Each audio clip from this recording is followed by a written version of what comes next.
housing market downturn is in full swing, and your comments are really telling us what you're feeling on this week's Q&A. Yeah, and people are really upset with real estate agents, loan officers, or just the whole process in general. And even sites like Zillow are coming into play, lawsuits with NAR. I think we've kind of hit the peak, and now we're crashing hard. And a lot of people want to say that it's not true. They want to say that, you know, you're part of the crash bros and doom and gloom, and that, you know, you're talking about things that aren't true. And guys, I want to tell you something right now. It is true. We are seeing a downturn like never before in its own footprint, right? Number one, the sales have dropped off the cliff. Yeah. So we are looking at about 4 million is projected or less in homes being sold this year in 2023. This dates back to a small period of time during the pandemic of 2020 where there were maybe 4.1 million homes that were sold that year. And then before that, it goes all the way back to the real estate crash. So we were up to like 7 million in home sales. Now we're looking at maybe 3.9 million or 4 million for the year. And what that means is that real estate agents and loan officers are basically struggling. And, you know, they're getting jobs. More than 60,000 people, it's been reported. Real estate agents, more than 60,000 have exited the business. Most of these agents are part-time anyway. That's one of the biggest problems, in my opinion, that we've had in the business, is that we don't have the right training and the right transaction amount under our belt for many of these part-time agents to even be able to, what I would consider, represent their clients well. But anyway, it doesn't matter because you guys are speaking out and we need to listen and pay attention. A lot of buyers and sellers have had, unfortunately, really bad situations with their real estate agents. And Todd, I want to point out a comment that came in. And this was a comment following up from our Tuesday night show of this week. It goes on to say, real estate is not dead. I just sold a house and got 8 offers. One was $40,000 higher than the listed price. The 7th offer was the best offer, not the first. Just got 2 new listings. It's cranking for me. 30 years, still selling strong. Multimillionaire from real estate sales. I don't have to sell a house for the rest of my life if I don't want to. My ex-husband used to tell me everything I touch turns to gold. I did take a year off, but I got bored walking on the beach every day. Wow. Man, I need to comment on this one, right? Boy, you just said a lot. Probably one of the biggest reasons why, you know, people don't like real estate agents is because a lot of real estate agents brag about all the money that they make. And, you know, Instagram, TikTok, you know, hey, I just made $150,000 last month selling homes. Well, let me tell you something. Let's just talk about that a minute, because you're referring to things that I said in my Tuesday night podcast. So I don't have my glasses on, but I don't need it for this one. I don't believe. So I said on the last Tuesday night podcast that real estate was dead. It has dropped off a cliff. We're looking overall across the nation, 20% less houses sold to date into June than last year. And last year wasn't great.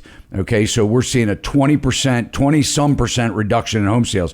There are a lot of people, the average transaction is dropping to like 5 or 6 per agent per side. Now, this agent may be in an area where houses are millions of dollars and, you know, you don't need to sell that many of them, but I would never brag about how much money that I'm making. But let's talk about something. One of the things I said was that we were talking about how historically your first offer is your best offer. This agent, if you've been in business for 30 years, you know that it's truth in what I'm saying. What you're saying is different than what I was saying. You said you got 8 offers on a house and it sold for $40,000 over the list price and that it was offer number 7. But that happened in a very condensed period of time.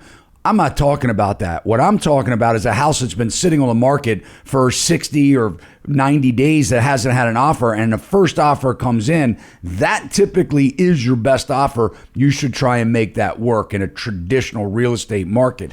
I don't know what your mindset was when you wrote this comment, but good for you.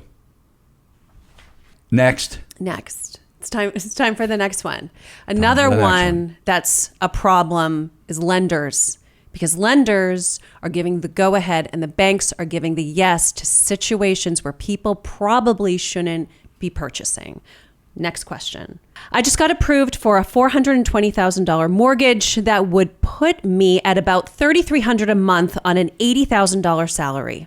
What's even scarier is he said I could be pre-approved for up to $500,000. Like, dude, that's over 3/4 of my take-home pay. We're going into a gigantic bubble where people cannot continue to afford their monthly payments. And a lot of what 2008 was all about was subprime lending or just giving money to anyone. And here's the problem with this. They say, well, the housing market will never crash like it did in 2008 because we don't have subprime loans. We don't have people that shouldn't be buying houses buying houses. What did I just say? We don't have people that shouldn't be buying houses buying houses. Well, I said that correct. Yeah. That seems like what happened leading up to 2008. People that shouldn't be buying houses buying houses. You have the highest remorse right now that we've ever seen in the real estate industry. That means people overspent or regret their purchases, right? It's some crazy number. Not only that, but they are financed to the max. So when we're looking at a situation where we have $1 trillion in credit card debt, $1 trillion in credit card debt. Man, we're in debt. We are in bigger debt now than we were back then. And these people are buying houses. And when we hear situations like this, banks are starting to conform. They're running, specials where they say like, Rocket Mortgage had a special where you could put down 1% and they had a grant that would put down the rest of your required down payment money. When we're looking at, VA, and I thank our veterans out there, but when we're looking at VA is 0% down, this is the issue, right? You're not putting any money down. You have no skin in the game, and 3.5% for FHA, and you can get the seller contribution to give you money so that you can come to the settlement table with very little out-of-pocket money. I mean, a lot of people are priding themselves. Loan officers are priding themselves on getting people in that don't have money. Hey, they shouldn't have bought, but I got them done. I can do what other lenders can't. Congratulations. This is the problem, guys. The most money in house prices, the most increase in home values that we've ever seen in the history since the pandemic, right? The most in a shortest period of time, 40, 50% home price increases just from 2020 alone, right? Larger than any other home price bubble or inflated amount of money for a house in the history of housing, right? Salaries, you've heard me say it before if you watch our channel, 33% median average income across America, 33% increase in median income from the year 2000 to 2023, where houses have gone up 159%. You don't have to take it from me that we have a massive correction. All you have to think about is three things. Will the government do a consumer bailout? And do you think that's possible of the $1 trillion in debt? Or will businesses in 23 years, they did a 33% over that time salary increase. Are they going to do that in the next year or two, another 33% so people can afford things, right? Or do you believe that home prices are going to correct and come down? Really, it boils down to that. Draw it out on a piece of paper, pull straws, roll marbles, whatever it is that you think that you want to do to try and determine which one of these buckets that you think is going to fill up first. And then you guys decide where we need to go with our housing prices. All right, next. Moving right along. Next question. Why isn't there more transparency on home offers? The listing agent can technically lie about having offers. And that was what I said yesterday. We had a situation where multiple offers, maybe 5 or 6 offers on a house. And the agent, which is very risky business, said highest and best offers due, by tomorrow at 6 p.m., let's just say. And basically what happened was all of the buyers backed out. So a week later, the house is still on the market after they said highest and best by tomorrow. And the issue is that, you have to be careful when you're being greedy. We just saw on Zillow, somebody sent us a Zillow listing that said all offers due tomorrow, I think, in that situation, 5 or 6 o'clock, and that the seller raised the price. The agent actually had the audacity to put it in the listing. Seller raised the price of the home because of so many offers. Hello? I mean, like, what are we doing here, people? Like, why is it that the public thinks that we're a bunch of snake oil salespeople? You post something like that is crazy, right? Oh, the seller has realized that we underpriced the house, and because we got so much activity, they're raising the price. So get your game up, people, right? But you have to be careful when you do stuff like that, because you could lose every buyer to where they say, I'm not getting in a bidding war, I'm out. It's a huge fine line that you're walking when you're trying to bump money and get more money and let greed rule the roost versus just common sense. There's nothing wrong with negotiating and getting a higher price for your sellers if people are willing to pay it, but watch what you're putting out there and the message that you're sending. What would you do if you had buyers, you were representing buyers, they were putting in an offer, you got the memo that the sellers were raising the price because of so many offers coming in? How would you advise? I mean, I don't know what you're saying. I have a buyer in this. Yeah, I'm just saying. I have the buyer, and I see a listing like that. Yeah. I mean, what am I going to say? The buyers make the decisions, right. But a lot of the buyers, I'm going to say, hey, what do you want to do? I mean, it's, and here's the thing. Let's scenario here, guys. Let's say the list price is $500,000. Okay. And the seller's agent comes back and says, put your highest and best. We're in a multiple offer situation. Put your highest and best. My first reaction is, we did. Why are we negotiating against ourselves? Like, are you going to counter offer? Are you going to tell me that if we gave you list price that's not enough? What is it that you want to do? So I got to go back to the buyer and say, look, I know you put your best foot forward, but do you want to try and negotiate with yourself and put another offer? And the problem is because of the buyer fatigue and the buyers that have made the catastrophic mistakes, they're saying it now, right? Not my words, but theirs, how they wish they wouldn't have bought when they did, and that they didn't realize that there were so many things wrong with the house, and they got excited about the situation versus, letting common sense and reasoning. I mean, who's pressuring? This is the biggest mistake that you're ever going to make. And if you don't tell us by 6 o'clock tomorrow, we're out, I'd say goodbye, right? See you later. Because I'm not going to make decisions like that based on that kind of pressure, right? But it's up to the buyer ultimately. But the big thing is, how do you get more transparency? Well, the answer is auction, right? In an auction setting, you can see what the next offer is, but that's in a live auction, because what you guys have to realize is a lot of these online auctions, the machine bids against you. If you actually read the terms of use, if you put an offer in on a house that's $250,000 and you put an offer in at $260,000, and then all of a sudden it says you've been outbid, until they get to a reserve minimum, a lot of these auction sites, people don't know this, the machine bids against you. So online isn't even necessarily the best transparency, because the hammer comes down at the end of the time, and it still may be back on the market or re-up for a new auction because they didn't get what the seller wanted. But when you go to a live auction, it's actually a great place to be, because you can see real people that are bidding. Could you put a plant in there? I guess you could. I don't think that happens. If it does, it's rare. But you're seeing real buyers, real transactions, real people with cashier's checks for deposits and things like that. But there should be transparency here. But what you have to realize if you're a buyer is, do you want to bid against yourself? And when you're going in, first of all, as a buyer's agent, I'm going to look at the thing just hit the market. If I can see there's a lot of appointments, we go and look at it. They have an open house. They have 30 people show up at the open house. We know it's going to be a competitive, hot market.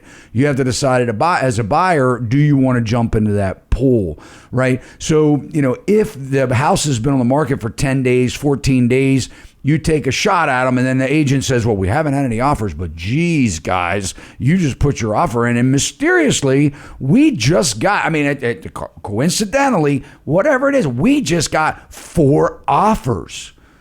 So it's your highest and best. You have to sit there and analyze it and say, okay, It's been on the market for 14 days, 30 to 45 days. We put in an offer. All of a sudden, we've got 4 offers. Maybe not. I don't know, but we've got to challenge it. We've got to look at everything differently. But if it's new on the market, it's priced right. Yeah, guys, I'm not surprised in the first agent comment. She got a $40,000 higher than list price. First of all, how much was the list price?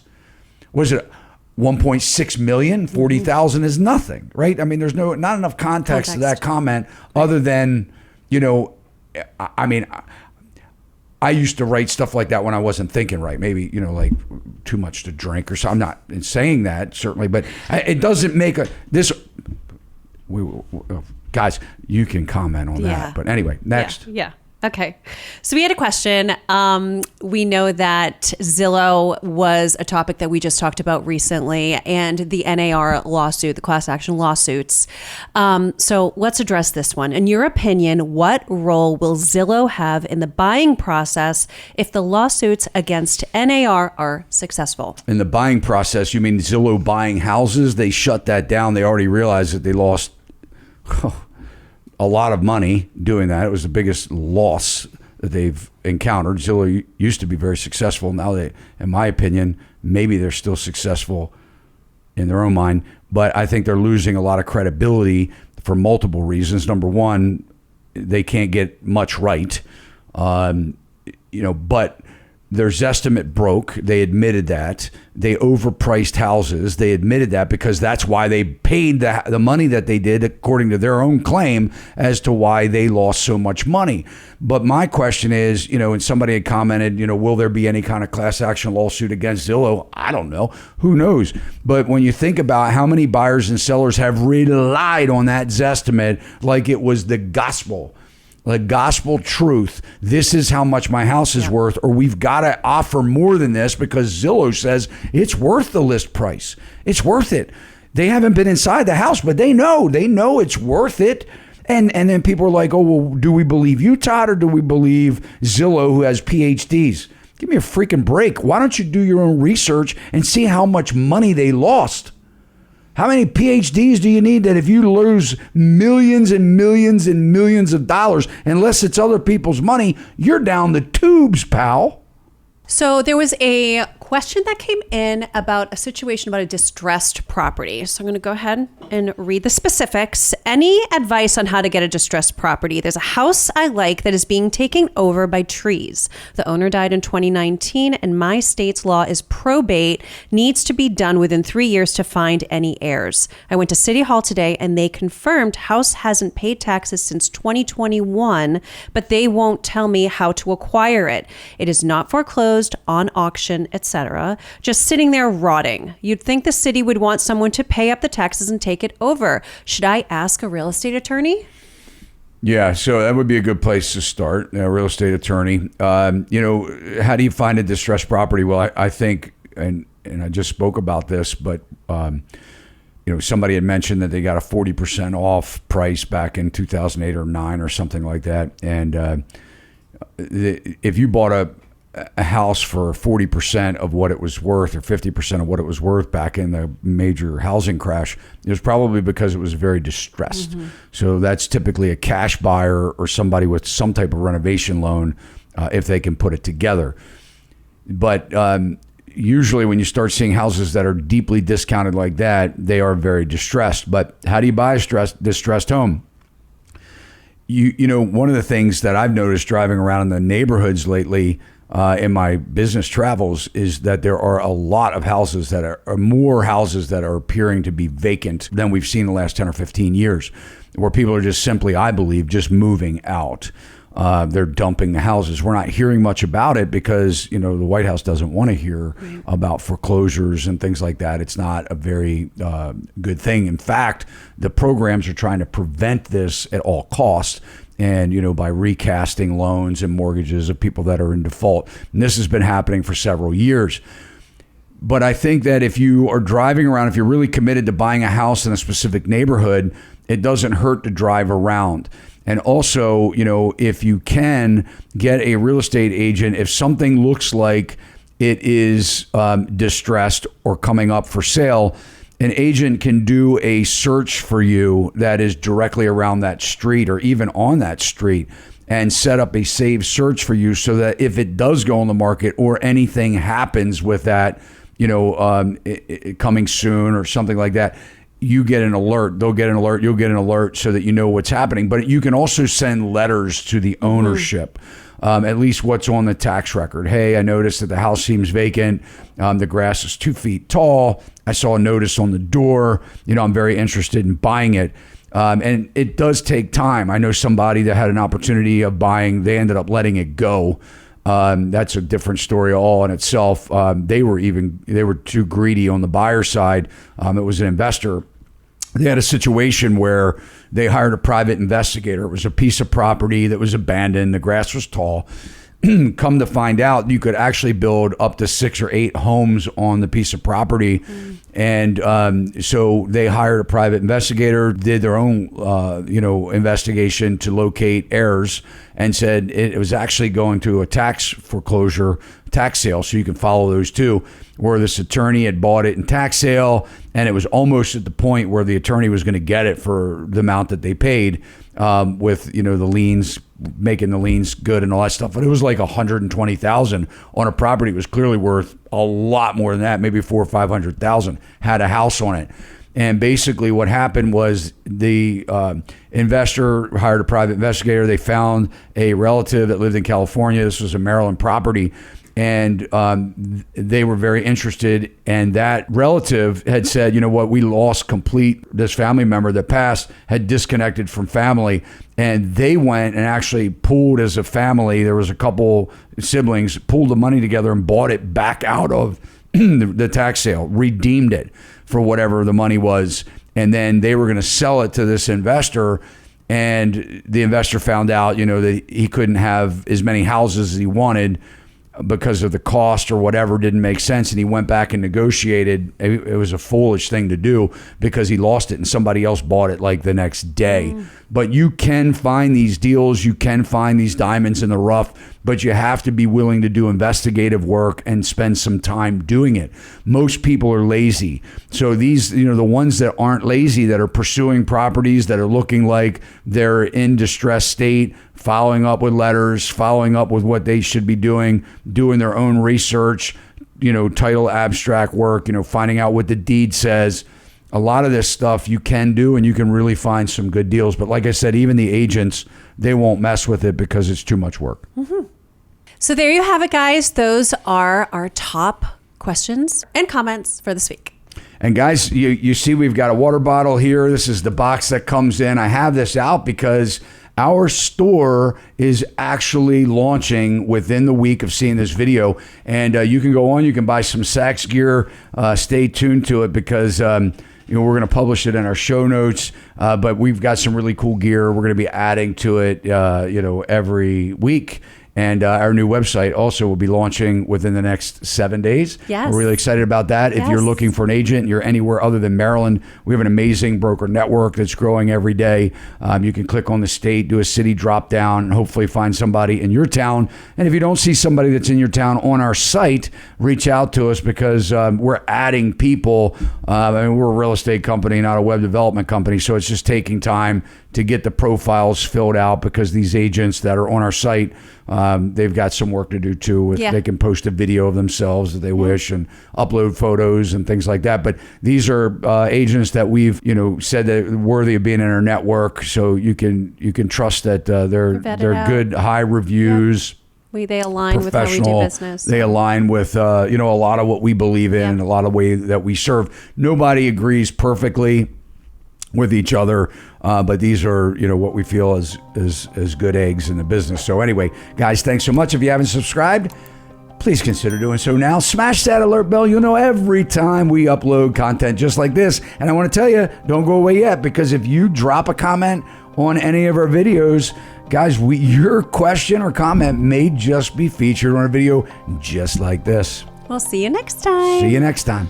Sachs Realty, Maryland broker number 607720, office number 443-318-4514, equal housing opportunity.